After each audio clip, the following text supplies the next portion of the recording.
the New Testament and talk about the words of the Master. The words of the Master. And this week we're going to be discussing the Instructing the 12. Instructing the 12. This particular portion involves Mark chapter 6, 6 through 13, Luke chapter 9, 1 through 6, and Matthew 9, 35, all the way through 11 and 1. And so what we're going to do is look at Matthew's version of the instructing of the 12. Mark and Luke, their versions are almost identical. 6, 7, 8, 9, 10, 11, 12, 13. There's almost the exact amount of, I just counted on my fingers. There's almost the exact amount of verses. It's really a synopsis of what happened. Yeshua, he got his disciples, he gathered them together, he empowered them, he sent them out to do thus and so. But Matthew gives us all of that, plus the specifics about what it was that Yeshua instructed his disciples. And so that's why I want to focus on Matthew and not really deal with Luke 6 and Mark. Luke 9 and Mark. Luke 9 and Mark 6.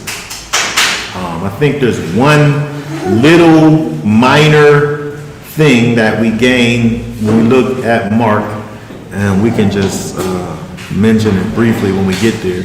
But what we're going to do, I think, is just read a little bit at a time, and as we go, we'll discuss the verses. And so I want to start with let's just read a little bit at a time, and let's just start with verse in Matthew chapter 9, and let's just start with it's 35 through 38. We'll start there like that. Matthew 9, 35 through 38. And Yeshua went about all the cities and villages, teaching in their congregations, and proclaiming the good news of the reign, and healing every disease and every bodily weakness among the people. And having seen the crowds, he was moved with compassion for them, because they were weary and scattered, as sheep having no shepherd. Then he said to his taught ones, "The harvest is truly great, but the workers are few. Pray then that the master of the harvest will send out workers to his harvest." Okay, very good. So when we think about the fact that the way that these people were coming to Messiah, the way that they were coming from all over the place. More than these assemblies were able to bear. You know, he got in situations where it was so many people that he has to flee, basically.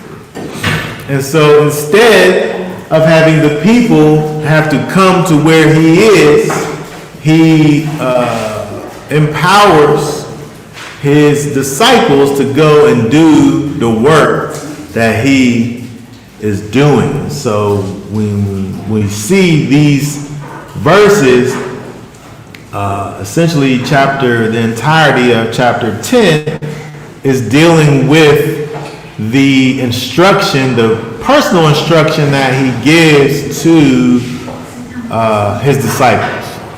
And so that's what we're going to look at. I wanted to first, but before we go to 10, when we think about chapter 9 and 35, a few things I wanted to point out is that when we look over here, the fact that he's going into these cities, He's going into these villages, and he's teaching in these congregations. And so let's look at that word there, congregations. Pull up the congregation. Yeah, so what is that? That word right there. So that word there is an assemblage of persons, right? The synagogue and meeting place. It is initially the synagogue, the meeting place, the kahal, and later turned into the kind of the assembly, the congregation, or what in the Greek, the ecclesia, the church. And so, The word is this word is actually yeah. And so the word that we know of as synagogue comes from this Greek word here, synagogue. That is good. But it's interesting to look and see that what happens with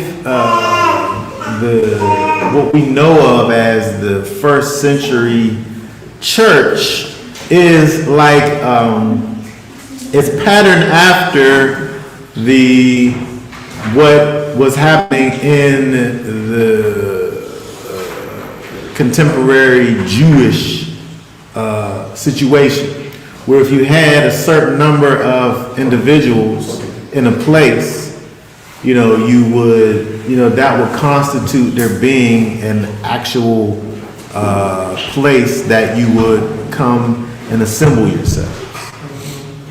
And not only assemble yourself, but there would be prayer, there would be Torah reading, and there would be some type of inspiring speech that was given. And so this pattern, which started before the actual, quote unquote Christian church, the people that were following after the teachings of Messiah, before that thing was instituted, the thing that it patterned itself after was what Israel was doing, and the way that they were coming together in their their meeting places. And so Yeshua was going to these meeting places, and it says that in verse 35 that he was proclaiming the good news of the kingdom, which of course is something that they weren't doing, right? Because this is the message that Messiah is bringing. This is his addition to the situation. And he was healing every disease and every bodily weakness among the people. So he's performing his miracles. He's proclaiming the good news of the kingdom, and he's teaching the people. And so this idea and so when we look at the only kind of difference that we see is when we look at Mark chapter 6 and 12. Here, let's just read that real quick so we can go back. Let's go to Mark chapter 6 and verse 12 and read that. And they went out and proclaimed that men should repent. Okay, very good. So when we understand what the good news is, the good news of the kingdom, what it is, repentance is involved in that. Okay, the entryway into the kingdom is involved in that. Right? It's not just saying that, oh yeah, there's a kingdom, Elohim has a kingdom, and that be it. Like, oh yeah, there's this place that is pretty cool. Right, but we got to know, how do we get to that place? What is necessary for us to be able to gain entrance into that place? And so that's what the good news is. The fact that you have a people, Israel, who's in a state of seemed rejection. They have a temple, but it don't really function the way that it was created to be functioning. They have priests, but they're not really operating the way that they were initially created to be functioning. There's a people, but they're not really functioning in the way that the Most High has stated for them to be functioning. At this point, Israel is not the head, they're the tail. At this point, Israel do what Rome say they're allowed to do. There's all kinds of borrowing going on by Israel at this point in time. And so Israel at this time, even though Israel is functioning as a nation, they're not fully experiencing the blessings from the Most High. And the issue is that there's nothing that they would be able to have done to get them to be experiencing these blessings from the Most High, because of the place that they have brought themselves up to this point, where it became necessary for, in the fullness of time, for Messiah to have come and institute this new covenant, which, by the way, is the good news. And so he's going to these places, and he's preaching this good news, this message of repentance, this idea that it is necessary for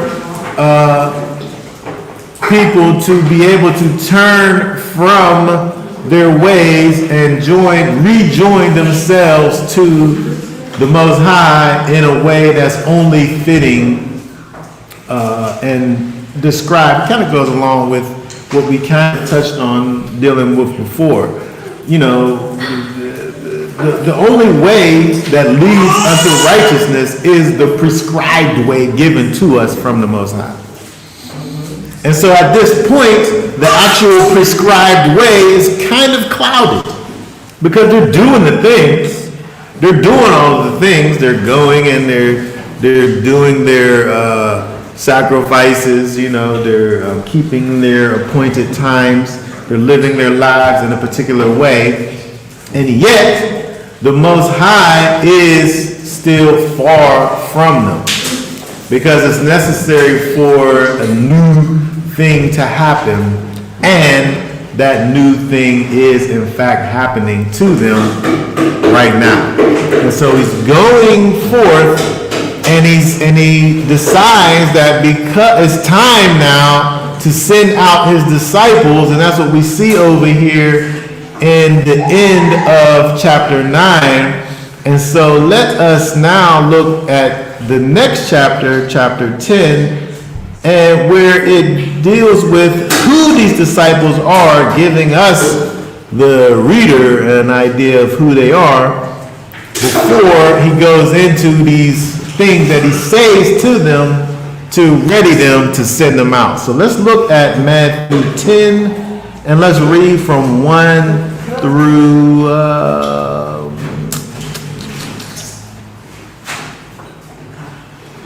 4.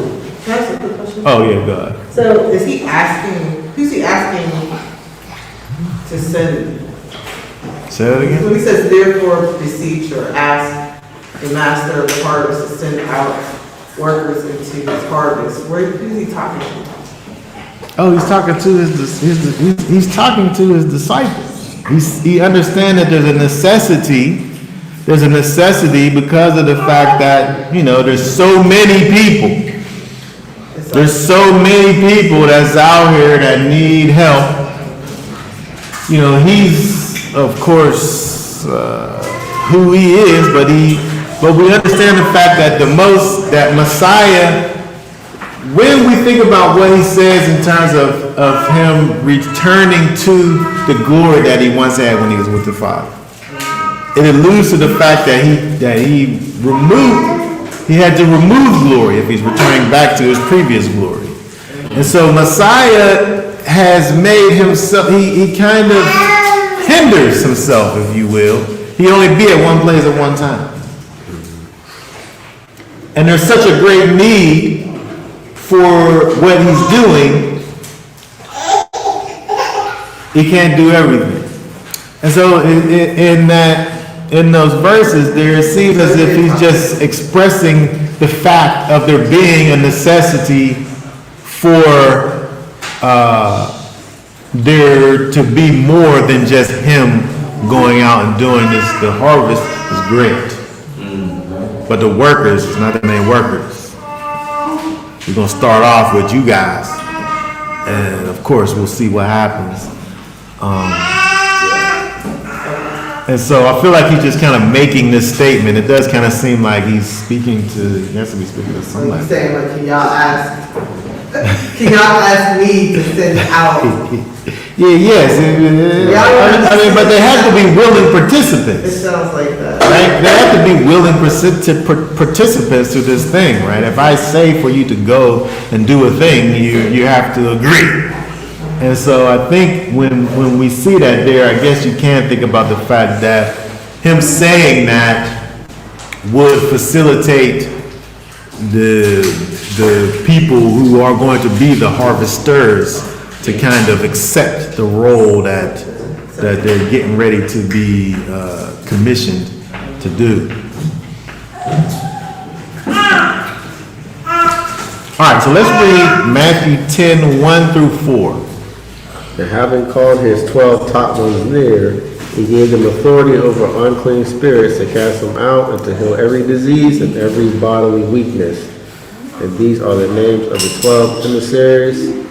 First, Simon, who is called Kepha, and Andrew, his brother, Jacob, son of Zabdi, and Yohanan, his brother, Philip, and Bartholomew, Toma, and Mattityahu, the tax collector, Jacob, the son of Alpha, and Labai, whose last name was Tada, Shimon, the Canaanite, and Yehuda of Quarios, who did also deliver him up.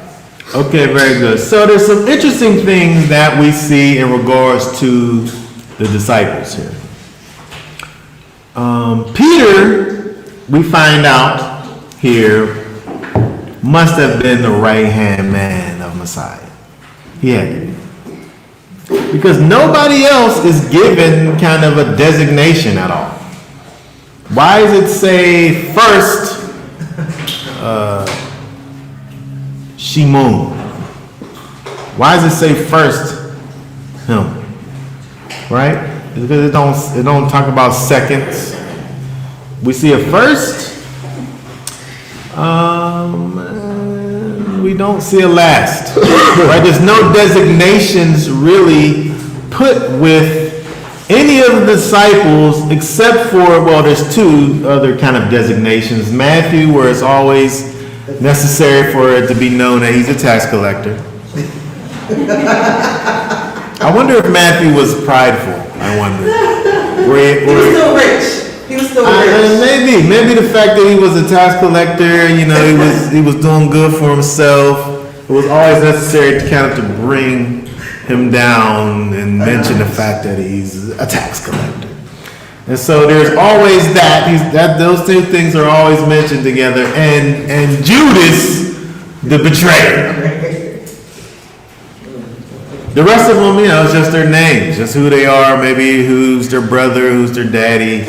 But nobody has any kind of designations except for Peter, who was first. He's mentioned first, and then he's even given this in the Greek, this protos, pull that up there, that word there first. So he's code. Oh, wait, we can't talk too much. Yeah, that's crazy. Pull that word up there, the first, right? The first, Chief. foremost. He's the chief, he's the chiefest of all. He's first in rank. Influence, look up theirs. Click to the theirs. Theirs gives us some interesting things.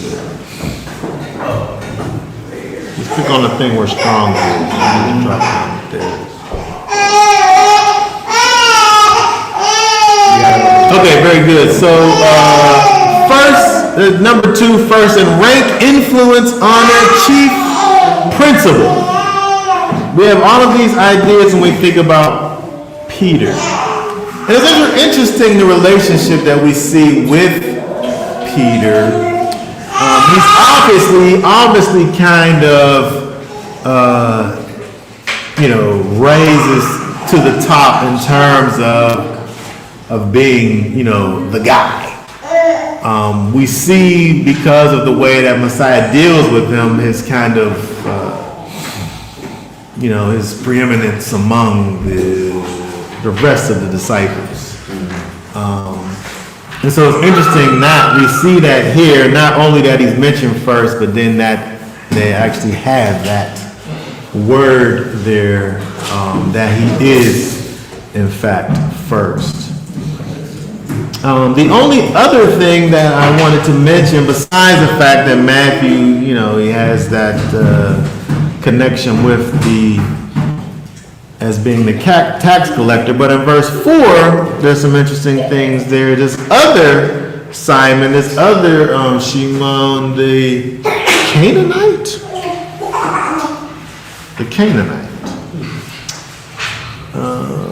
This is an interesting thing that we see here, because Canaanites, of course, were supposed to be these forbidden folks. You was never supposed to be with, take no Canaanite wife. The people were supposed to go into the land of Canaan, and they were supposed to wipe out all the Canaanites. How do we then have one of the disciples who actually, that's his moniker, the Canaanite? Well, many of the commentaries here point to the fact that this probably wasn't supposed to be Canaanite. It was supposed to be this word that goes back to the Hebrew, which is kana, which is literally jealous or zealous, or the zealot, which would have pointed to one of those particular sects of Judaism at the time. They had their various sects of people, like the Sadducees or the Pharisees or the Essenes or the Zealots. These ones that were zealous for the things of the Most High. These guys, they were the revolutionaries, you might say. When you think about what it is that Yeshua was coming to do, there was a understanding that the Messiah was going to come and he was going to, enact war against the oppressor and, go through with a sword and, be chopping off literal heads. And so you had these militant people who, had that thought process. And so it looks similar to Canaan, where, they think that this was a error in translation and not in fact a literal Canaanite, but something that is, what's it called whenever a word sounds like another word? It was a homophone of Canaanite, but not actual Canaanite. Go ahead. I know you got off the subject a little bit, but when you think about it, like shalom means, I think, in Greek, like to be heard, or to hear, or to hear. And in capital means to rock. And so I guess he's sort of like giving out his name, so to speak. He hears, Peter, yes. and he's a rock. Right? And then also with Matthew, I just always think about like, Matthew always being called a tax collector, right? It's sort of like, no matter where you was at in life, that you could, change. So like anybody who's reading that right now, they may be reading this, I've done this, I've done that. I can be accepted by Messiah. Yeah. And then you see that maybe I do have opportunity. Yeah. Maybe I can be. Yeah, because from that perspective, I mean, really, you could think about all of this in two ways. You think about, yes, I would say absolutely everything you just said in terms of Matthew. This guy, the worst thing that you could be called in that time by those people was a tax collector. They was not for the people whatsoever. And so to see Matthew, who was this tax collector, as one of the 12 disciples, yes, you most definitely get the idea of, it ain't where you're from, it's where you're at. He's able to bring those that were literally at the bottom and cause them to be seated in heavenly places. But the same thing actually could be said about this other Shimon, which they're calling the Canaanite. Nobody thinks that he's literally a Canaanite. But if he was a Canaanite, though, it's not really that big of a deal, because the Messiah was able to take him in that lowly state and bring him, transforming him into a servant for the Most High. So I'm saying nobody thinks that he was a Canaanite, but even if he was a Canaanite, it's still, you could think about him the same way you think about Matthew, the tax collector, where the Most High, through Messiah, took that person who's really at the lowest and was able to use them mightily for the kingdom. But it makes more sense for him to be kind of this revolutionary guy, because that's kind of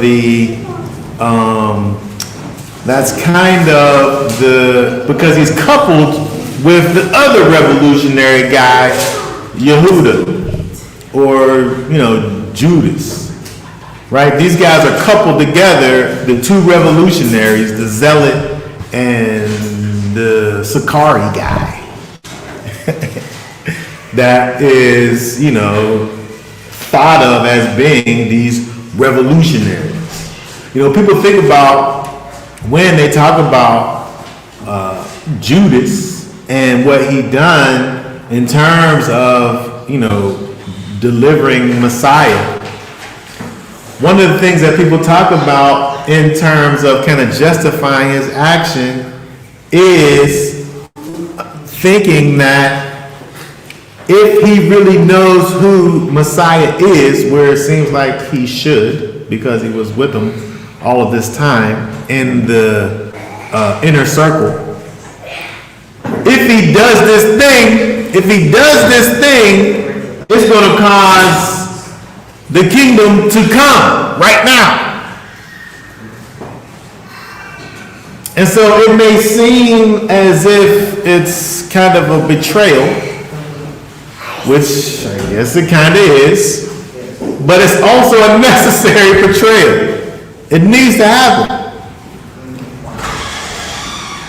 And so it's interesting when you look at Judas, Yehuda, who is also kind of connected to these, from kind of a historical standpoint. His mentality is connected to these people who are revolutionaries. And when you see who he's coupled with, this guy who is this zealot, it's interesting, again, that, each one of these disciples, they're mentioned in twos, because that's how Yeshua sends them out in twos. That these two revolutionary guys are both connected together. Wasn't Yehuda Judas, wasn't he the money keeper with the disciples? Yeah, so he had the money. So now that made it easier for him to be able to go and use the money. Well, I'm just saying. And be the holder of the person with the most qualifications for that was Matthew, the tax collector. You would think. Yeah, 'cause he was done with money all the time. But maybe, I don't know, just because he was a tax collector, was he the best tax collector? You know what I mean? I just was thinking about in terms of qualifications. Yeah. I guess on paper, maybe he should have been the money guy. But maybe in reality, not so much. All right, let's keep on going. Let's move on to what it is that Yeshua talks to his disciples about as he's about to send them out. Because, of course, they're about to go out and they're about to preach the kingdom and heal the people just like Yeshua is doing. So let's look at this a little bit at a time. Let's read 5 and 6. Yeshua sent these 12 out, having commanded them, saying, do not go to the way of the nations, and do not enter the city of Shimron, but rather go to the lost sheep of the house of Israel. Okay, very good. So this is something that people look at this and say, Yeshua, he's only dealing with Israel. But at this time, he actually is. But I think we really have to keep it right here, because after the fact, he literally says, go out to all the nations. Where right here it says, go not into the way of the nations. And so for this particular time, he literally says it. You dealing with the house of Israel, period. That's who you dealing with. Don't go dealing with them other people. Right now, it's not time for that. But we go outside the context of what the scripture is telling us when we try to make it see, well, he said right here, red letters, don't go to nobody but the lost sheep of Israel. That's what he said. He absolutely said it.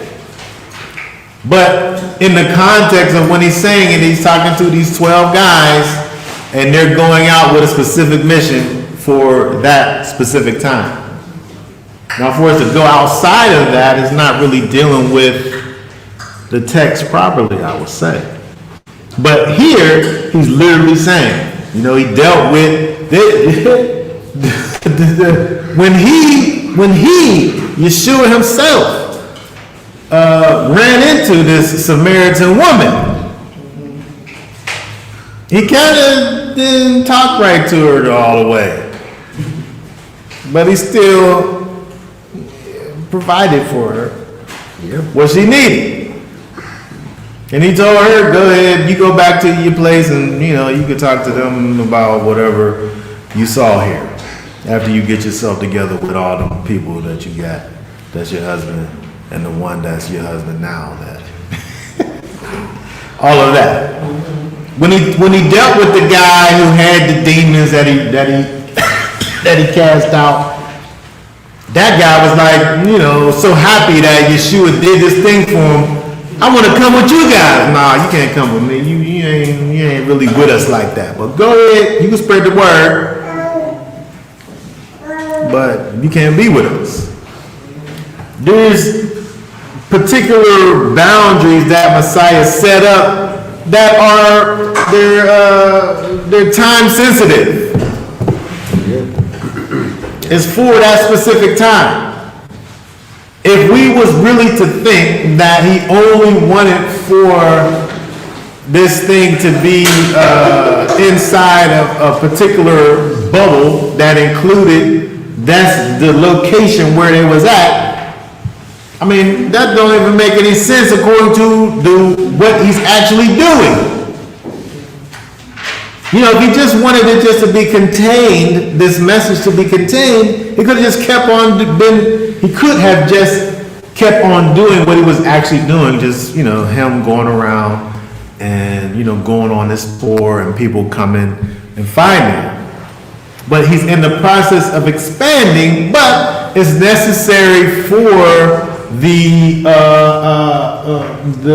ones who this covenant is directed to be addressed first. And Paul brings this out later, but I like to think about this in a way that if I'm having a celebration for an individual and it's not a secret celebration, the first person that I want to be involved in and know about this celebration is the person that I'm having the celebration for. Wife, we're gonna have this party and we're gonna invite all these people, but I'm gonna tell my wife about the party first, and I want to make sure that she's there. Other people can come, but you need to be there because it's for you. And when the people come, they can celebrate with us. And they can have all the things that will be given at the party. There's going to be all types of foods, delicious things, delectables that they can have. There's going to be a lot. You can probably take some home with you too. Leftovers, to-go plates. But it's necessary to tell the primary recipient first. When you think about the idea of what it is that the new covenant brings in, the primary participants is Israel being regathered and brought back to the Most High. The interesting thing about Israel is that Israel becomes scattered across the four corners of the square earth.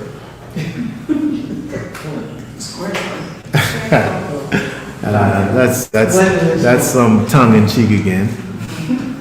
Okay, and so Four corners. and so as Israel is regathered in these places where they become unrecognizable, they're coming, and whoever it is that have attached themselves to them where they were is coming too. Nobody's coming to the situation and saying, "Oh, wait, you're not Israel. You can't come." The problem is that there became an issue with man first, and then came Israel. And so the thing that got messed up back in the garden is rectified through Israel.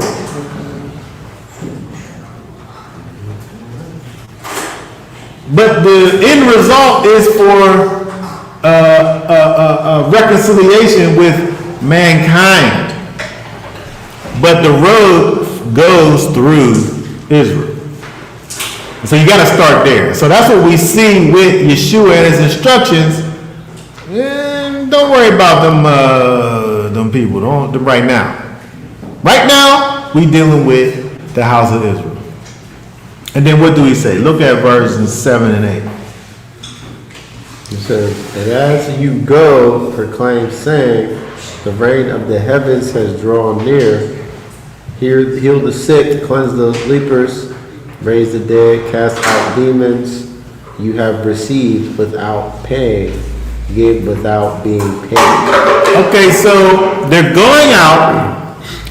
Their message is to go out, preach the kingdom of heaven, the fact that it's drawing near. There's things that's necessary in order for you to be able to enter into the kingdom, which namely is repentance, turning away from sin, and we're going to deal with your physical needs too.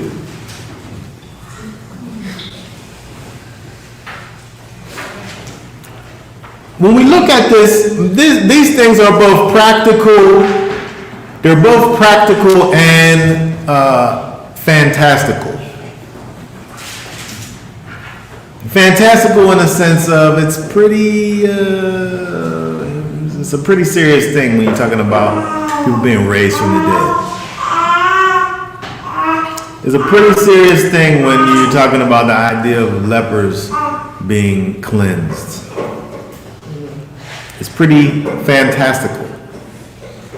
But he does those things for a fantastical purpose of you seeing this great things and understanding that this is coming from the Most High.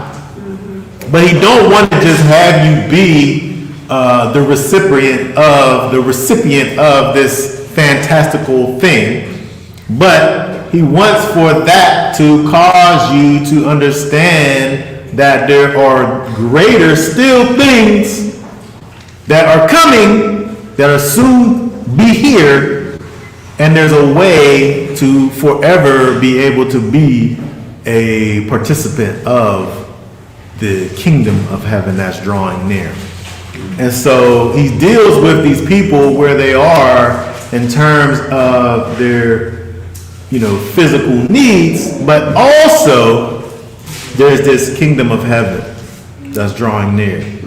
And so it's a dual situation, that they're going out and doing two things. They're not just only going out and healing the sick, cleansing the lepers, raising the dead, casting out demons, but primarily it's about the kingdom of heaven. But then he says, don't be out here trying to get paid on this.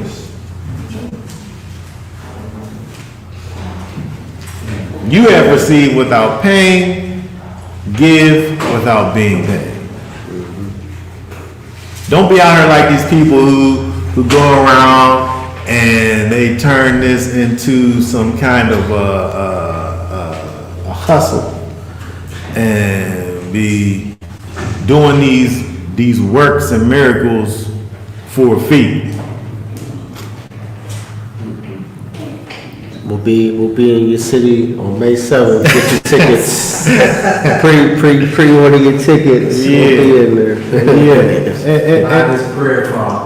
Oh man, it's so interesting when you look and see what these things have turned into.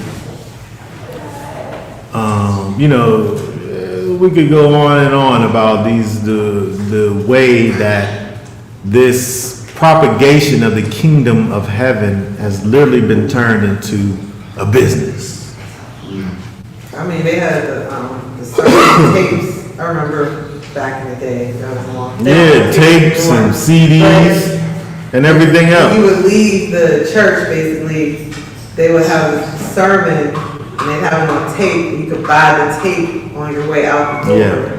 Yeah. I mean, to me, it's like it's such kind of a slippery slope, because when you think about the fact that when these things are put into motion, it costs money to do it. Yeah. It costs money to do it. But when you think about what these guys are doing here, I think that's the difference. They're going out and they're dealing with the people where they're at, and for that thing that they're doing, they supposed to just go out and do it. And then, you know, an actual place where you are establishing a place where there's costs and things like that. That's not this. These guys are going out and they're doing the work and they're just going, and that, you know, that don't cost nothing. And that's what he's trying to cause them to understand. But let's go further what he says and read from 9 to 15 there. Do not acquire gold or silver or copper for your money belts, or a bag for the journey, or 2 undergarments, or sandals, or staffs, for the worker is worthy of his food. And into whatever city or village you enter, ask who is worthy in it, and stay there until you leave. And as you enter into a house, greet it. Yeah, 15. 15 of it. And if the house is worthy, let your peace come upon it. But if it is not worthy, let your peace return to you.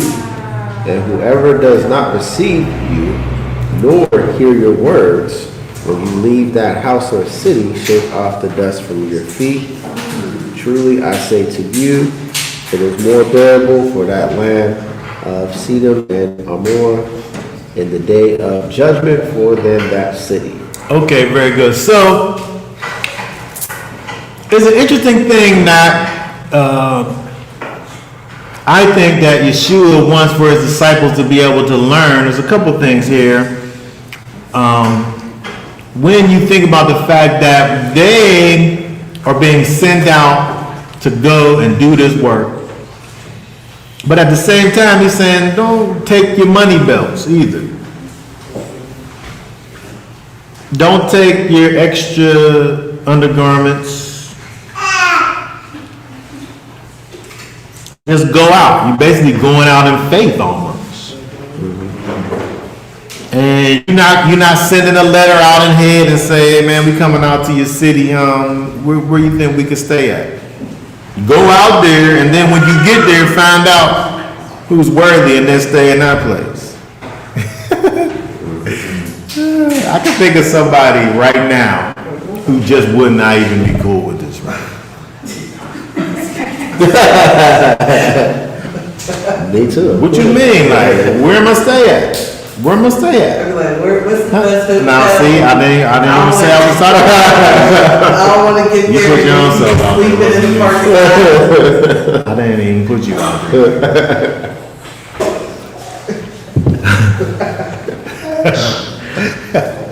But it's causing you to totally trust in the way that the Spirit is moving.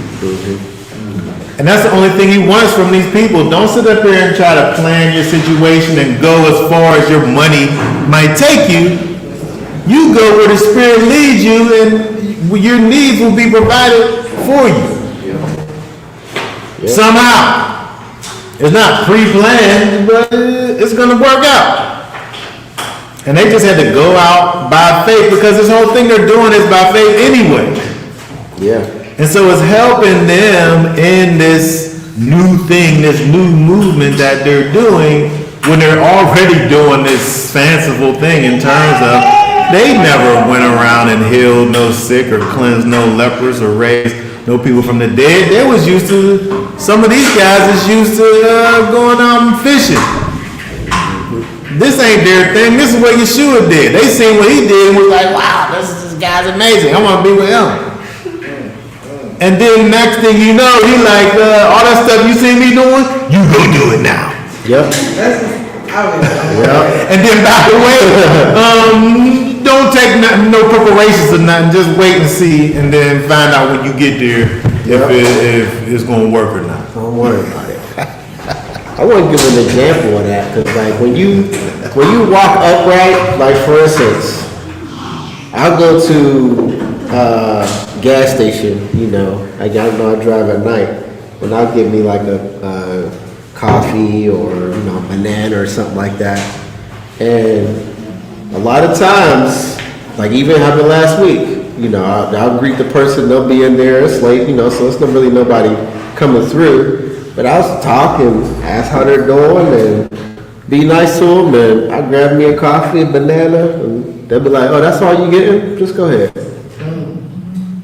But people, I guess, I'm sure the way I talk to people, a lot of people in this day and age don't get spoken to that way. I treat everybody with respect. When I approach you, I don't got no bias. I'm not looking at you like, oh, you look like this or that. If you approachable, I'll speak and, you know, we'll have a good conversation. I can find common ground with anybody. And everybody likes to be respected and helped. So you imagine they're going around and helping people. Yeah. So after you help somebody, you're like, you hungry? How many times you help somebody? You need anything? Can I do something for you? And so that's how the Spirit works. Yeah. When you can appease that, then it's like people will give you stuff without you even got to ask for it. Oh, you hungry? Yeah, actually I am hungry. Let me get some. Okay, thank you. I see those sandals got a hole in them, you want me to fix it? Take your extra stuff. Right. So, yeah, that happens all the time. When you walk in the Spirit, that happens all the time. That's a fact. Just one thing out there.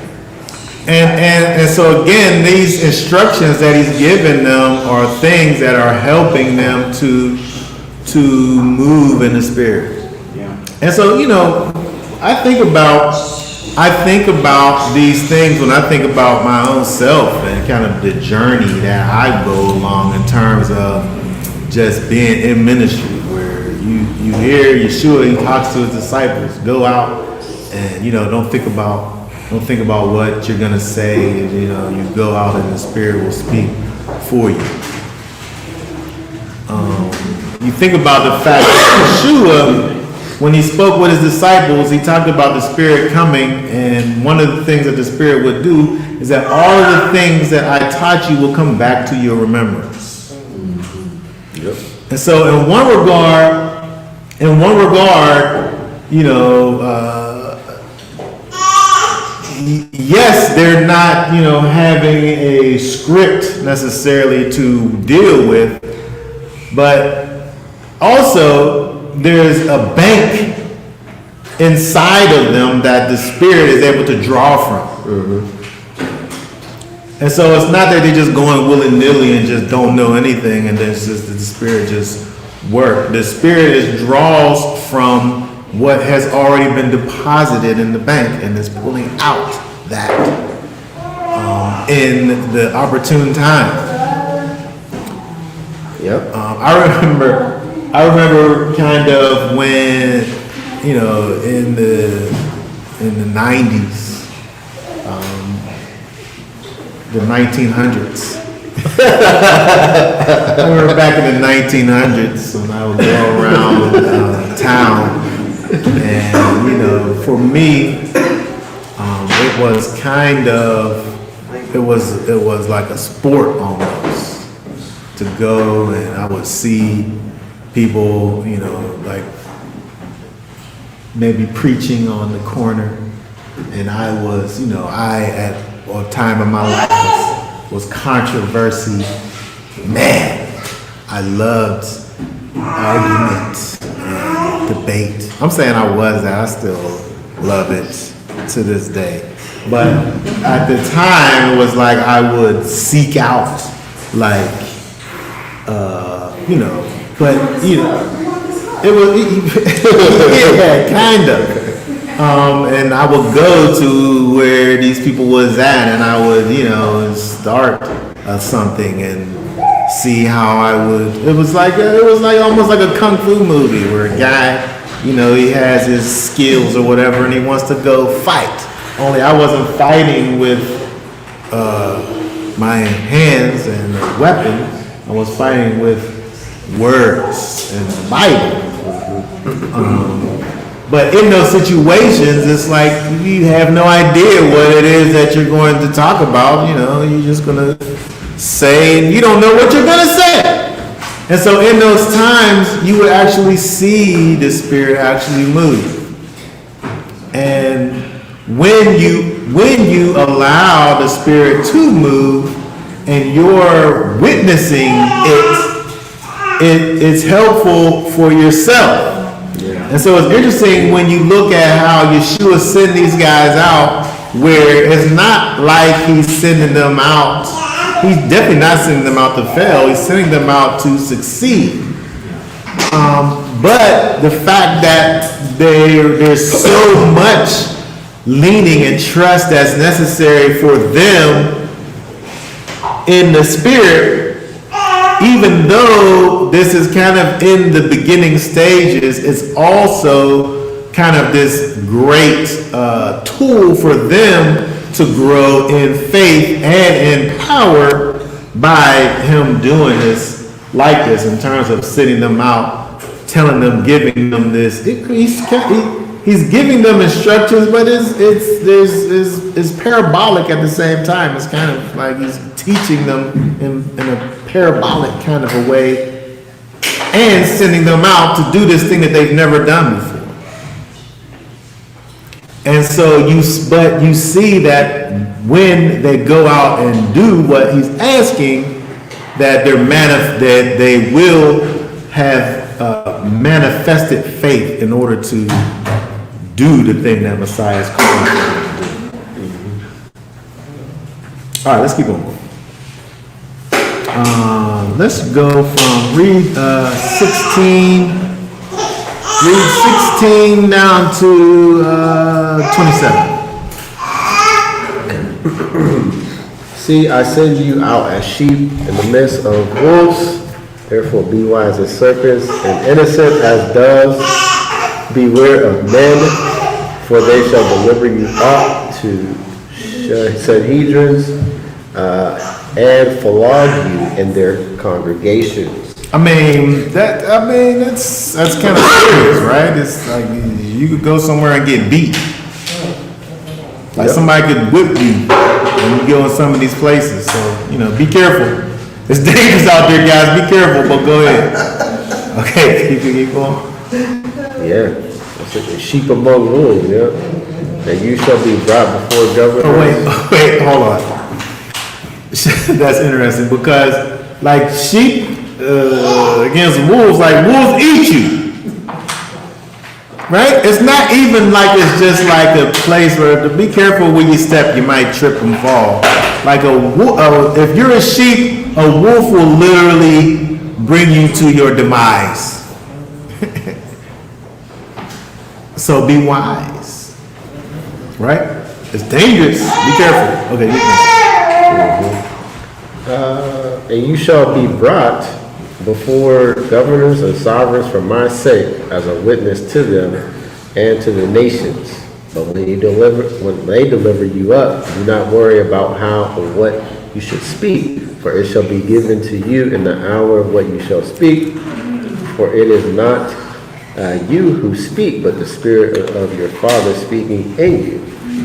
And brother shall deliver a brother to death, and father his child, and children shall rise up against parents, and shall put them to death. And I shall be hated by all for my name's sake. And you shall be hated by all for my name's sake. But he that endureth to the end shall be saved. And when they persecute you in this city, flee to another. For truly I say to you, you shall by no means have gone through the cities of Israel before the Son of Adam comes. A taught one is not above his teacher, nor a servant above his master. It is enough for the taught one to become like his teacher, and a servant like his master. If they have called the master of the house Beelzebub, how much more those of his household? How far do you want? 27.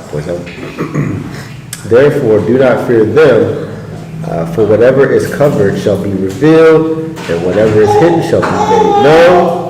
What I say to you in the dark, speak in the light, and what you hear in the ear, proclaim on the housetops. Okay, very good. So it's interesting when we look at, again, at this point, he's really telling these guys it's really going to be serious out here. People going to be persecuting you, trying to kill you, trying to whip you. Flee, get away from those places. Don't sit up there and succumb to being persecuted. Just go away from those places. Speak where you're able to speak, because we want to get this word spread. He tells them that it's necessary for them to be able to lean, as I was saying, on the Spirit. Take note of what, talking to them, take note of what you see these people doing to me. Because they've already witnessed Yeshua out here doing these miracles that clearly could only have been done through the Most High, and people trying to say you are the master of the house of Beelzebub. And so he's causing them to be ready to have people looking at them and speaking badly and misplacing the credit for the things that they're doing, but also cause them not to look for that credit, because they are actually doing a work that's for the Father. And they're receiving, as it says in 27, all of these things, the special things that they're receiving from the Master.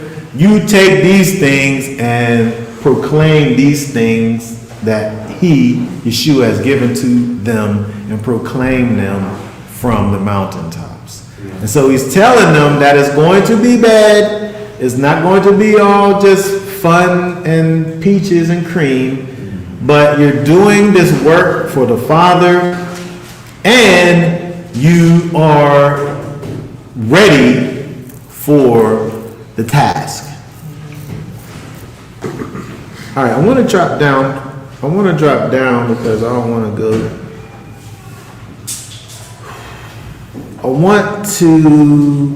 He mentions the fact of, in verse 21, where it says, brother shall deliver a brother to death, father his child, children raise up against parents, and shall be put to death. He kind of revisits that when you get down to, I want to drop down to 34, read 34 through 38. I want to kind of bring it down to a close, but I want to skip over these verses down here, 34 through 38. It says, do not think I have come to bring peace on earth. I did not come to bring peace, but a sword. For I have come to bring division, a man against his father, a daughter against her mother, and a daughter-in-law against her mother-in-law. And a man's enemy are those of his own house. For he who loves father or mother more than me is not worthy of me, and he who loves son or daughter more than me is not worthy of me. And he who does not take up his stake and follow after me is not worthy of me. Let's skip over. Oh, my fault. Read also 32 and 33. I want to read that one too, because that goes along with this. For everyone, therefore, who shall confess me before men, him I shall also confess before my Father who is in the heavens. But whoever shall deny me before men, him shall I also deny before my Father who is in the heavens. Okay, very good. So, again, when we think about Yeshua instructing his disciples, he's preparing them for all of the things that they're going to encounter as they go. And when he gets to this part about dealing with the idea of, there being this division where Yeshua, you think the Messiah, he's bringing peace, he's bringing unity, he's bringing togetherness, he's doing the opposite of dividing, but he's actually, in fact, doing a lot of dividing, because there are going to be those who are going to go along with what it is that the master is doing, and there's going to also be those who are opposed to what it is that the master is doing. And you'll have within one's own family these divisions.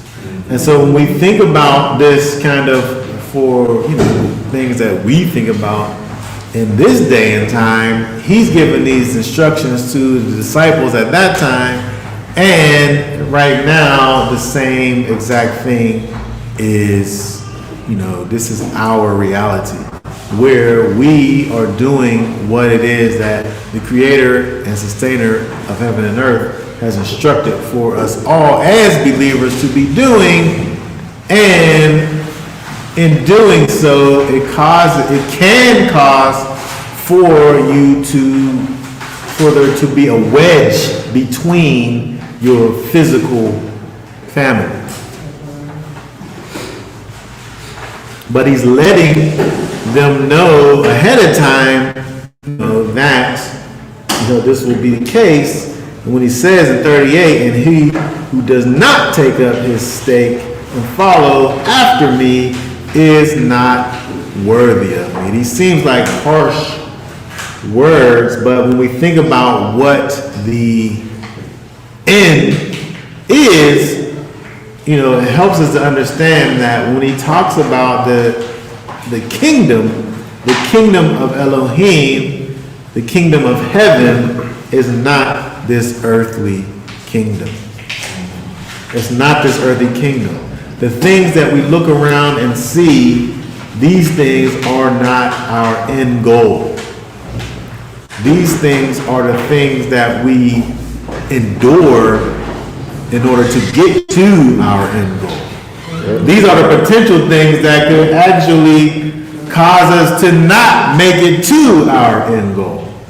Because we have so much time and attention and thought on these things on earth, and we're not dealing with properly the things that are in heaven, when the Most High, through Yeshua, wants for us to bring down the things that are in heaven and make those things be true here on earth. And so if we're not affecting this earth and transforming the things on earth to coincide with those things which are in heaven, we're not doing what it is that Messiah has instructed for his people to be doing. We think about the fact that he said, I want to go back because in 32 and 33 kind of end on this note. When we think about what he says right here, is an interesting thing when he says that who shall confess me before men, him shall I confess before Elohim who is in the heavens. But whoever shall deny me before men, him shall I also deny before my Father who is in heaven. And so we really got to think about the fact that there's many ways that we can deny Messiah before men. It don't gotta just be you literally speaking out of your mouth, well, I deny Messiah. It really could be your actions, the things in which you do. Being somebody who's supposed to be a disciple of Messiah, when you walk around and don't behave in such a way you're denying Messiah before men. When people look at you, do they see a disciple of Messiah? Or do they see just a regular guy just walking around or whatever? Like the way that you confess Messiah before men is you manifesting Messiah's character in this world before men. When they look at you, they're seeing a light. They're seeing the light of Messiah through you. If someone's looking at you and they see just, some worldly person, then you're really confessing the king of this world through your actions. Yes. And so you're confessing the king of this world, and at the same time you're denying Messiah before men. There shouldn't be any confusion. People should be able to understand that you're not the same. If people put you in the same category with these people who are in strong connection with the world, then you aren't behaving properly. Yep. You should, in fact, look different. Because it's almost as if it's a lie that you're telling with your life if people are looking at you and they don't really know that you're not the same as them. And he's saying something serious that we hear if we're thinking about what he's literally saying. It causes us to just kind of think about the fact that confessing and denying is me literally saying this or saying that. But we have to take into account the fact that our deeds and actions, the things that we do, the life that we live is also a way that we're able to confess or deny the master before men. And those things have to, our life that we live has to be a confession of Messiah before men. Because if it isn't, we're kind of denying him before men.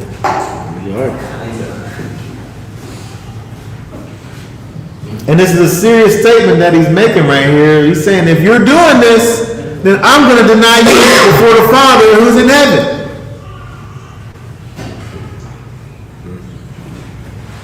So I don't want to be out here doing things that's going to cause people to think.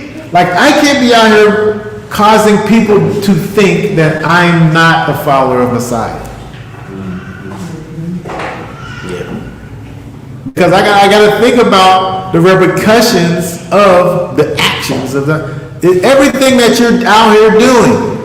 Is this one little thing that I'm about to do right now, is this going to cause people to turn towards Messiah or turn away from him? This thing that I'm doing right now, do it make it seem like I believe in Messiah, or do it make it seem like I don't believe in him? Like, we got to live our life in that way. This thing that I'm about to say, do it make it seem like I believe in Messiah, that I'm a disciple of him, or do it make it seem like I'm against the Messiah? Everything that we say, everything that we do, I think we have to put it through the lens of these two verses right here.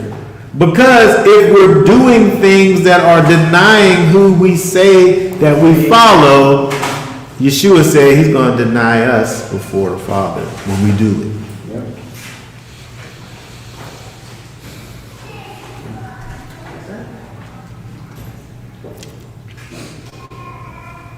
Okay, does anybody have any thoughts, questions, or comments before we go ahead and this right here?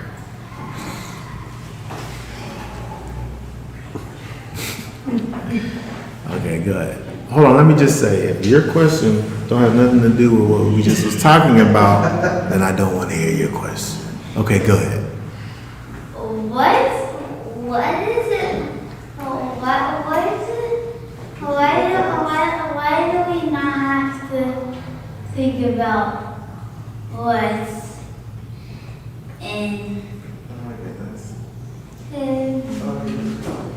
Okay, see, that's what I'm talking about. You got us all listening and attentive. The next time, write your question down and then read your question to me. Until then, I can't trust you. Either of you.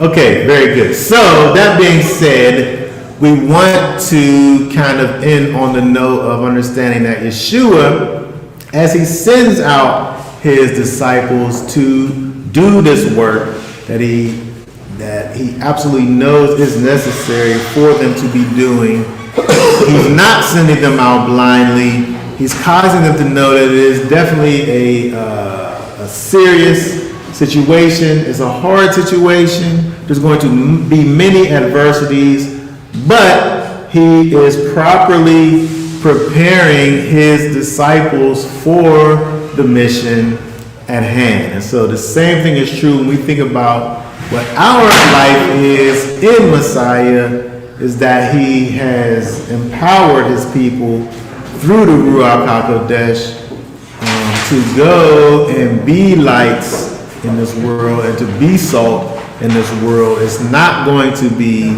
easy. There's much adversity in the task, but he is more prepared us for the thing that he was calling for us to be doing. And it's the most important thing that we could be doing in our lives.